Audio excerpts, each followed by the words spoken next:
Hola a todos y muy bienvenidos a este nuevo Región F, este programa maravilloso que hacemos entre la Escuela de Comunicaciones y Periodismo de la Universidad Adolfo Ibáñez, Soy Chile y el diario La Estrella de Valparaíso. Como siempre tenemos una súper invitada, y esta vez muy súper invitada, encuentro yo, pero antes quiero saludar a mi coconductora. ¿Cómo estás, Pavi? Muy bien, Karen, una súper buena invitada porque son los temas que a nosotros nos gustan, ¿verdad? Exacto. Los temas además que es necesario muchas veces tocar porque no siempre tenemos estas instancias y son justamente parte de la población que está más invisibilizada y que, por cierto, tiene muchísimo que decirnos. Así, Karencita, parte con la presentación. Sí, yo la presento y después usted parte con las preguntas. Percibí tanta desesperanza, soledad y resignación, donde en esas vidas ya no cabían sueños de ningún tipo, que sentí que no podía cruzarme de brazos ante esa realidad. Decidí dedicar toda mi fuerza y energía a evitar que otros llegaran a esa condición, extendiendo la autovalencia lo más posible y retrasando o evitando la dependencia. Esas palabras son de Constanza Daniels Sánchez, arquitecta de la Pontificia Universidad Católica de Chile,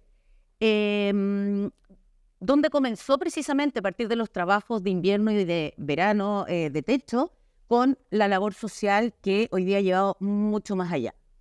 Ella es rancagüina, mamá de 5 hijas, y a sus 45 años ha sido investigadora asociada de la Fundación Paz Ciudadana, creadora del Departamento de Seguridad Humana en la Municipalidad de Puente Alto y subdirectora de la División de Seguridad Pública en el Ministerio del Interior durante el primer gobierno de Sebastián Piñera. Lleva ya 3 años dedicada exclusivamente a trabajar en fundaciones sin fines de lucro, razón por la que ha ganado importantes premios como el Impacta 2022 y el Mujeres que Inspiran del Banco de Chile en 2023. Fue en octubre de 2019 cuando ella creó y se hizo cargo de la Fundación Revivir, la que logró echar a andar gracias a varias instituciones que la respaldaron y una importante donación privada.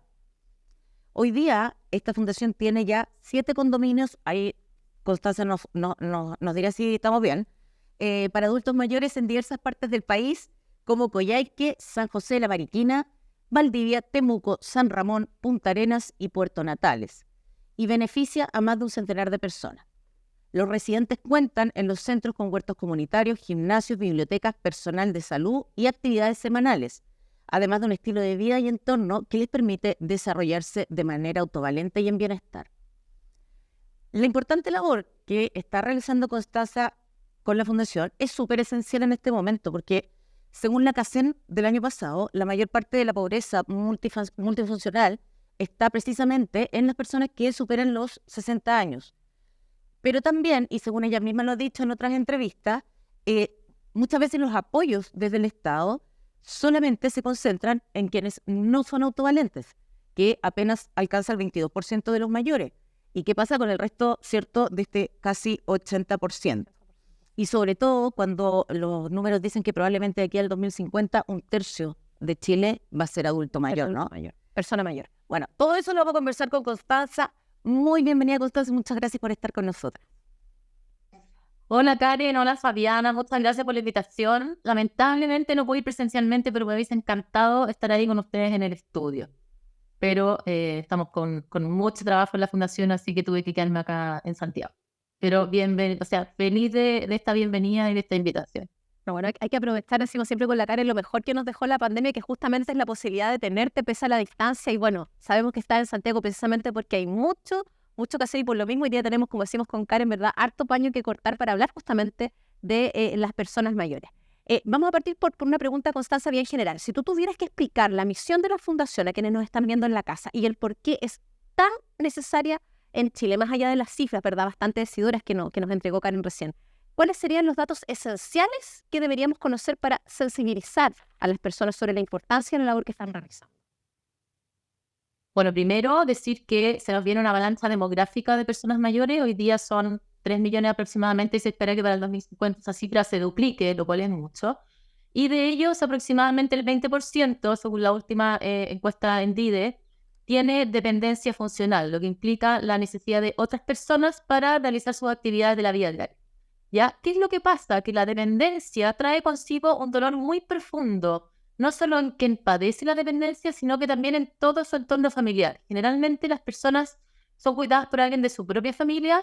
Ese alguien generalmente es una mujer y además es alguien que debe dejar de trabajar. Por lo tanto, se genera un ingreso menos para la familia, ¿ya? Y esta fundación tiene por objetivo evitar ese impacto tan negativo que tiene la dependencia de las personas mayores y dedicarnos a fortalecer la funcionalidad mental, social y física de las personas mayores de 60 años para poder extender lo más posible la autodolencia y que puedan envejecer en su domicilio, con sus recuerdos, con sus vecinos, con su gente, ¿ya? Además, cuando no es posible que las personas sean cuidadas en su domicilio, surge muchas veces la necesidad de la institucionalización de las personas, es decir, que sean trasladadas a un establecimiento de larga estadía o ELEAN, ya los famosos hogares, como se les conoce.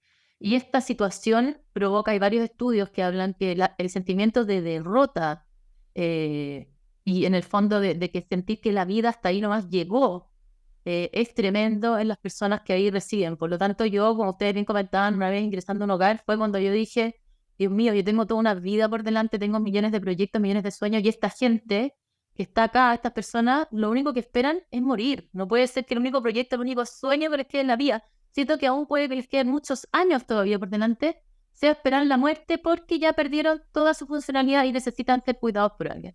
Entonces, viendo esa realidad, yo dije, tenemos que hacer algo para poder intervenir con personas antes de que terminen siendo dependientes. Constanza, y desde ese punto de vista, ¿cómo ha cambiado también los desafíos respecto de la tercera edad en las últimas décadas, más allá del aumento en las expectativas de vida, que es lo que más se habla, ¿cierto? ¿Qué cambios ha habido? ¿Qué es lo que falta? ¿Cómo se está trabajando? Por ejemplo, uno lee y ya se habla de tercera edad, cuarta edad, que antes no existía o no se hablaba. ¿Qué cambios has visto tú? Mira, yo la verdad es que llevo poquito tiempo, la verdad es que los últimos 3 años solamente he estado dedicada a trabajar con personas mayores, hay gente mucho más experta que yo, pero en general lo que yo he visto es que sí hay un cambio de enfoque hacia las políticas públicas asociadas a la tercera edad, y están pasando de ser un enfoque bastante más asistencialista, un enfoque de cuidados, a promover la participación de las personas mayores, la reintegración de las personas mayores en la sociedad, promover el envejecimiento activo, el envejecimiento saludable. Hoy día estamos con una ley en trámite, que es la ley de envejecimiento positivo, que trae bastantes beneficios y ventajas que garantizan un poco que las personas hasta sus últimos días puedan ejercer sus derechos y hacer todo lo posible para que ellos puedan envejecer de manera activa. ¿Ya? Yo en eso siento que hay mucho por delante.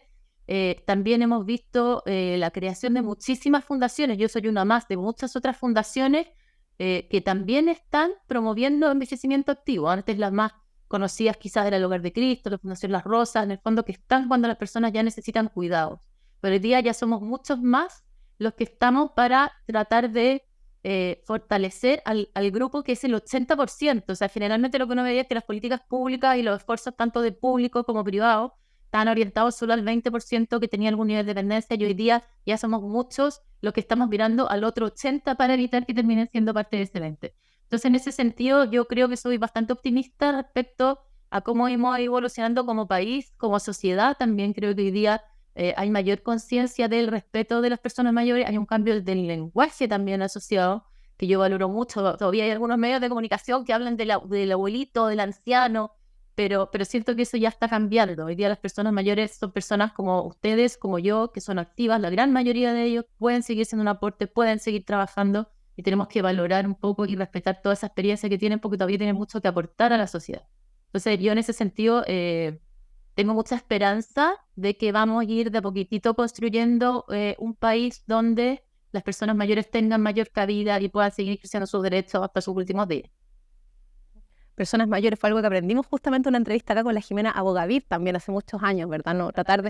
Bueno, la Jimena ha hecho un gran trabajo, tremenda la Jimena. Yo tengo una frase de ella, perdón que interrumpa, pero tengo una frase de ella que me encanta, que es, yo quiero que la muerte me sorprenda y no quiero sentarme a esperarla. Eso es un poco también lo que nosotros como fundación proponemos, ya que es muy bonito. Yo una vez se la escuché y le dije, Jimé, te robé esta frase porque la verdad es que la Jimé, además ella de ser una persona mayor súper activa y que sigue siendo un aporte tremendo a la sociedad, ha hecho mucho por este cambio cultural, en fondo, un poco que yo les estoy comentando hoy día que estamos viviendo. Dejar esta mirada, ¿verdad?, Constanza, paternalista, como tú decías, del abuelito, incluso del adulto mayor, a veces también infantilizarlo. Hablamos al principio en la presentación que hizo Karen, Constanza, de un tema que me gustaría que en el fondo profundizara un poco más. Primero para que le explicaras y nos explicaras también que hay términos que muchas veces como que están tan manoseados que uno de repente los olvida, que este concepto de la pobreza multidimensional. Que pudieras profundizar un poco en eso y también explicar por qué son justamente este nivel etario, digamos, justamente estas personas mayores, se habla, como decía Karen, de la tercera edad, incluso de la cuarta edad, que son justamente las más afectadas por esta pobreza multidimensional, que no solamente las afecta en un área, sino que es mucho más compleja. Sí, bueno, la pobreza multidimensional mide distintos ámbitos. Uno de ellos es la participación, por ejemplo, de las personas mayores. Mide mucho el tema social. Y es ahí donde estamos como sociedad un poco al debe. O sea, no, en general hoy día hay como un incentivo a que la gente incluso se jubile, por ejemplo, anticipadamente. A una persona mayor le cuesta muchísimo encontrar trabajo. Yo creo que todo el desarrollo tecnológico del último tiempo también hace que las personas mayores se vayan quedando un poco atrás y por lo tanto esa como exclusión social, más que nada, yo diría que afecta mucho el tema de la pobreza multidimensional. No así en niveles económicos, porque a nivel la pobreza por ingresos, las personas mayores son el grupo etario que menos pobreza tiene por ingreso, ¿ya? Pero yo te diría que está más asociado al tema de la participación social y a un tema cultural más que nada respecto al tema de la pobreza multidimensional. Constanza, y desde ese punto de vista, ¿hasta dónde llega un poquito el trabajo de la fundación que tú lideras? Tú explicabas hace un ratito que no es solo hacia la relación con los adultos mayores, sino también con sus familias, ¿cierto? Sobre todo respecto de los cuidadores. Pero también se da situaciones que tienen que ver con el entorno. Los clásicos temas que siempre salen en la tele, no sé, que le quitan la jubilación al caballero, que lo estafan, que se aprovecha, sí, que lo tienen, por ejemplo, viviendo en muy malas condiciones en su propia casa. O sea, ¿hasta dónde puede llegar el trabajo de la fundación y hasta dónde abarcan? Mira, nosotros tenemos 2 programas, ¿ya? Uno de los programas es la administración de condominios de viviendas tuteladas, ya que es una solución habitacional que entrega el Estado a personas mayores que son vulnerables, pero que que son autovalentes, pero que pertenecen al 60% más vulnerable, ¿ya? Y nosotros tenemos un convenio con el Servicio Nacional del Adulto Mayor, donde además de administrar la infraestructura de las viviendas, también tenemos que desarrollar un plan de intervención sociocomunitaria. Y además tenemos programas de atención domiciliaria, que nosotros vamos con un equipo de distintos profesionales a domicilio de personas mayores que son muy vulnerables socialmente, que son autovalentes y que viven en ruralidad. O sea, que tienen un aislamiento social bastante importante. Ya estamos como por ejemplo Gorbea, Villarrica, que en general hay mucho aislamiento y mucha dificultad de acceso a tipos de distintos de servicios. En ambos casos, nuestra intervención es bastante integral. Por un lado, como les comentaba, nosotros fortalecemos la funcionalidad física, ¿ya? Y tenemos, tanto en la atención domiciliaria como en los programas de los condominios de vivienda tutelada, intervenciones con kinesiólogos de manera permanente, todas las semanas, la gente está permanentemente ejercitándose. Tenemos intervenciones a nivel cognitivo, hacemos estimulación cognitiva, ¿ya? Para que la persona también se mantenga mentalmente activa. Y otro componente muy importante es todo el tema social, donde nosotros buscamos que las personas mayores se inserten en sus comunidades y que ojalá participen de organizaciones que están en su entorno, ¿ya? Entonces ahí en ambos programas nosotros, por ejemplo, hacemos levantamientos de las instituciones, de las redes, de los clubes de adulto mayor, de las juntas de vecinos, de las iglesias católicas, evangélicas, etcétera, que están en el territorio y buscamos que las personas mayores se inserten en esas redes, ¿ya? ¿Por qué? Porque finalmente nosotros trabajamos en general con personas mayores que son muy solas, ¿ya? La atención domiciliaria son gente que vive sola y en los programas de viviendas tuteladas es gente que también vive sola y que de hecho llegan a buscar una solución habitacional porque no tienen dónde ni con quién vivir. Entonces son personas con vínculos emocionales muy débiles, ¿ya? Y ahí es donde nosotros lo podemos focalizar desde el punto de vista comunitario, hacemos que la gente participe de verdad en los condominios entre ellos, que haya un sentido de pertenencia, que haya una cohesión comunitaria, que ellos se organicen, que organice el club de adulto mayor, que postulen a fondos, en el fondo que entre ellos mismos se produzca una unión, pero también con las instituciones, en el fondo, cercanas, que vayan a participar de algún tipo de organización social. Eso por un lado. Y por otro lado, lo que hacemos también es fortalecer vínculos emocionales siempre hay una persona, siempre hay un hijo que quizás está medio peleado con su papá y no se hablan hace tiempo, alguna sobrina, algún nieto, algún vecino. Entonces tratamos de fortalecer esos vínculos. Nosotros desarrollamos un diagnóstico social inicial y vemos quiénes son las personas con las que nosotros durante un periodo de 10, 12 meses de intervención pudiésemos, en el fondo, fortalecer esos vínculos para finalmente generar una red de apoyo un poco más amplia y para que esa persona tenga con quién contar. ¿Ya? Eso es un poco lo que nosotros buscamos. ¿Cómo en el fondo priorizar cuando hay tantas necesidades? Cuando además son, como tú muy bien señalabas, personas que no tienen las redes que uno quizás puede tener, digamos, en la adultez plena. ¿Cómo en el fondo saber dónde o en qué huevos, perdonándolo coloquial de la expresión, o sea, en qué canasta poner esos huevos, pensando que hay temas, tú lo decías, de aprendizaje, de socialización, también el tema del acceso a las tecnologías, me imagino que también para poder participar en estos proyectos, digamos, por fondo, tiene que haber cierta capacitación, hay también, me imagino, no sé, mucha quizás desconfianza al principio. Entonces, ¿cómo en el fondo ustedes como institución, como fundación, van priorizando en qué medida hay programas en el fondo que se aplican o van ustedes escuchando caso a caso la realidad de cada una de estas de estos colectivos de personas mayores? Sí, mira, primero nosotros, si bien nos consideramos una fundación que no es asistencialista, ¿ya? O sea, no nos gusta en el fondo regalar, sino que nosotros buscamos generar cambios profundos en la vida de las personas. Sin embargo, una vez que comenzamos a trabajar con las personas, nosotros hacemos un diagnóstico social para que la persona tenga asegurado un estándar mínimo de calidad de vida, como llamamos nosotros, que yo siempre lo resumo en 3 cosas: que la persona duerma bien, ¿ya? Que no pase hambre y que no pase frío, ¿ya? Entonces, para esas 3 cosas, tú tienes que tener una vivienda adecuada. Por lo tanto, hacemos mucho apoyo y reparación de vivienda, sobre todo los programas de atención domiciliaria, donde las condiciones en ruralidad de la infraestructura y la calidad de las viviendas son bastante bajas, ¿ya? Entonces sí apoyamos y hacemos reparación de vivienda o aislamiento de vivienda, hemos construido baños, un montón de cosas en el fondo, porque establecemos como un mínimo para que la persona después, con eso ya listo, podamos nosotros hacer intervenciones. Entonces, eso de parte de la parte como de vivienda. En cuanto a cuando hay, porque muchas veces, si bien el grupo de las personas mayores de 60 no tienen una pobreza económica en el fondo superior a otro grupo etario, igual obviamente se ve mucha pobreza, hay mucha carencia económica. También apoyamos muchas veces con mercadería, por ejemplo, que consideramos que la persona no puede no comer y no comer bien, además, porque consideramos que la alimentación, también tenemos nutricionistas en nuestras intervenciones, es fundamental para que la persona pueda seguirse desarrollando de manera funcional y pueda envejecer activamente. Y una vez que tenemos como esos niveles establecidos y claro, esta persona está durmiendo bien, está comiendo bien, no está pasando frío, que también hemos ahí tenido que hacer inversiones en ropa de cama, en ropa, en zapatos, en calefacción para las viviendas, etc. Sobre eso hacemos un diagnóstico, ¿ya? Y ese diagnóstico social va determinando un poco cuáles son las prioridades que nosotros vamos a lograr con esas personas, pero que también está en función de sus propios intereses. Nosotros no llegamos a imponer nada. Es decir, si a la persona no le gusta participar, no podemos obligarla a que participe en algún club.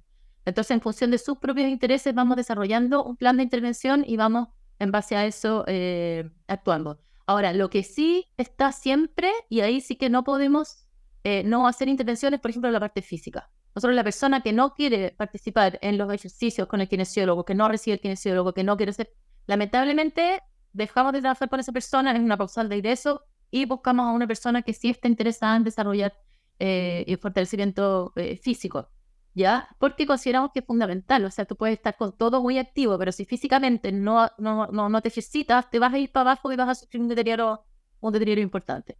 Entonces, por eso te digo, hay cosas que establecemos como línea base, pero sobre eso, en base a los intereses de las personas, vamos desarrollando un plan de acción y vamos haciendo las intervenciones.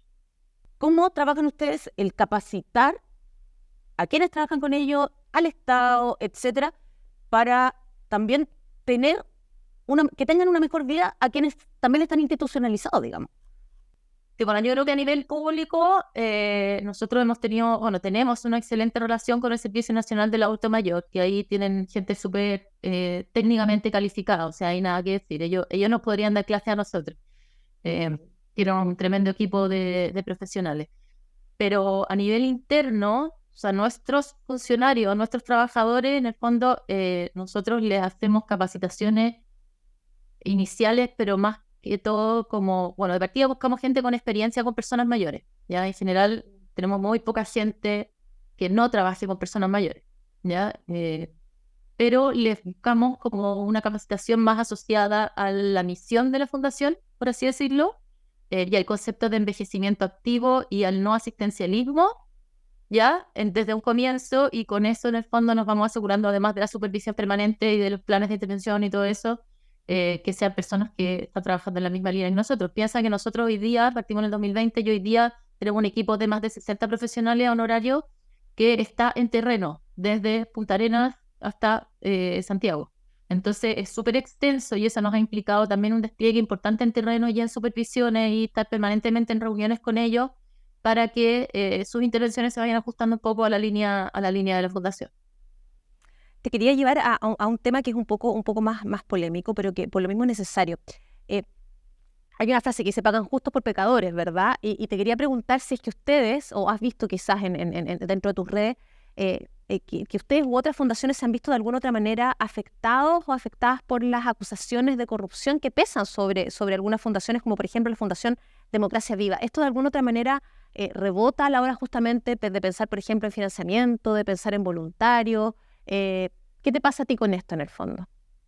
A ver, me da una pena tremenda. Es súper injusto que nosotros nos sacamos, porque de verdad nos sacamos la mugre trabajando para ganar poquitos pesos, en el sentido ganar como para que la fundación pueda tener poquitos fondos para poder hacer nuestras intervenciones, y hacemos maravillas con esos fondos, y que haya otras personas que su objetivo no sea un objetivo social. Entonces, primero, da mucha rabia. Pero por otro lado, sí nos ha afectado en el sentido que nosotros como fundación, yo te diría que el 60% de nuestros fondos provienen de fondos públicos, ya sea convenios con el Servicio Nacional del Adulto Mayor, o fondos concursables, o asignaciones directas que nos han hecho por correcto desempeño de algunos programas que hemos desarrollado. Y estamos viendo hoy día una mayor fiscalización de parte de nuestras contrapartes financieras, ¿ya?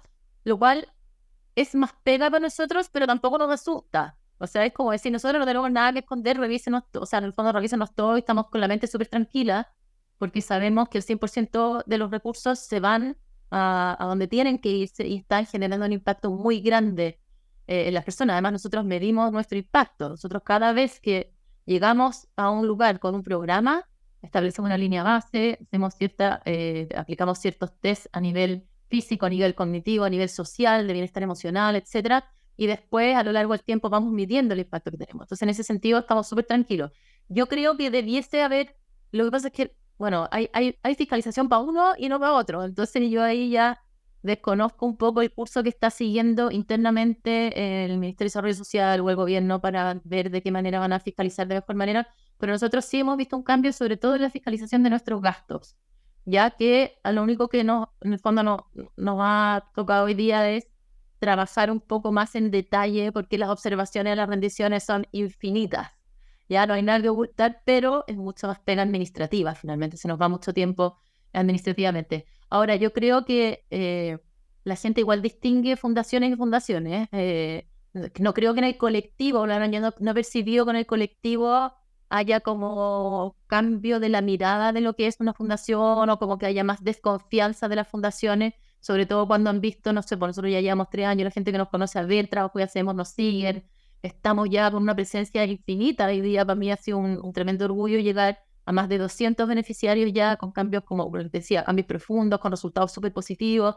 Entonces, en ese sentido, no me asusta, por así decirlo, pero sí creo que se nos va a hacer un poquito más difícil la obtención de recursos públicos. No sé si de privados, yo creo que los privados no sé, pero los públicos sí, están poniéndonos un poquito más de trabas en la rendición. Contarse, para variar, el tiempo se nos hizo nada. Esto nos pasa toda la semana y la gente cree que es como un libreto hecho. Sí, pero no es libreto hecho, siempre nos pasa lo mismo. Pero esta vez alcanzamos a hacer todas las preguntas, me falta solo una, así que vamos bien. Rapidito, ¿qué le pedirías un poco a la sociedad chilena en general que abordara respecto del tratamiento hacia los adultos mayores? ¿Cuál crees tú que debiera ser el mensaje general para que todos aprendamos y todos mejoremos? Mira, yo creo que más que dar un mensaje de cómo la sociedad debe tratar con personas mayores es pensar que nosotros somos personas mayores que estamos envejeciendo desde el momento en que nacemos. Entonces, en la medida que dejemos de ver el envejecimiento como una crisis y lo veamos como un proceso, y nos preocupemos de envejecer de manera correcta y de que nosotros también queremos seguir aportando a la sociedad, inevitablemente voy a cambiar también la mirada hacia los otros, ¿ya? Pero en general, mi mensaje es, preocupémonos de nuestro envejecer. Envejecer no es una crisis, envejecer es un proceso bonito. Envejecer se puede seguir soñando, ya a nosotros nos da gusto, porque nosotros lo que queremos un poco es revivir la vejez. Es cuando la gente a los 70, a los 80 años, que tenemos músicos, por ejemplo, en Punta Arenas, con instrumentos que nunca habían tocado un instrumento en su vida, me dice, yo nunca pensé que iba a poder tocar un instrumento y a sus 80 años no está tocando, es maravilloso. Entonces, es decir, sí se puede, tú puedes seguir creciendo, puedes seguir aprendiendo a la edad que sea, a los 80, a los 90, a la edad que sea. Entonces, es eso, es como no tenerle susto a la vejez, ¿ya? La vejez somos nosotros, no son los otros, ¿ya? Somos nosotros. Entonces, mi invitación es a eso, es a pensar en nosotros mismos cómo queremos envejecer y por lo tanto cómo nos gustaría también que nos traten a nosotros cuando envejezcamos. Y de esa manera te aseguro que vamos a tener una mejor sociedad donde haya un mejor trato y mayor respeto hacia las personas mayores. Absolutamente. Y sobre todo considerando que cada vez vamos a ser más. Constanza, te queremos dar las gracias por habernos acompañado, por la paciencia también. Y nada, y ojalá que podamos hablar de nuevo porque es un tema que de verdad con la Fabi nos interesa mucho. Muchísimas gracias y a todos quienes nos están viendo, los volvemos a ver en 2 semanitas más. Nos vemos. Muchas gracias, Constanza. Chao, chao. Muchas gracias a usted y quiero agradecer también a Mujer Impacta por habernos generado esta entrevista y por cómo nos apoyan a nosotros en difusión de nuestras causas y que más gente conozca la labor que nosotros estamos realizando. Así que muchísimas gracias, que tengan un bonito día y una linda semana. Igual para ti, Connie. Que estés muy bien.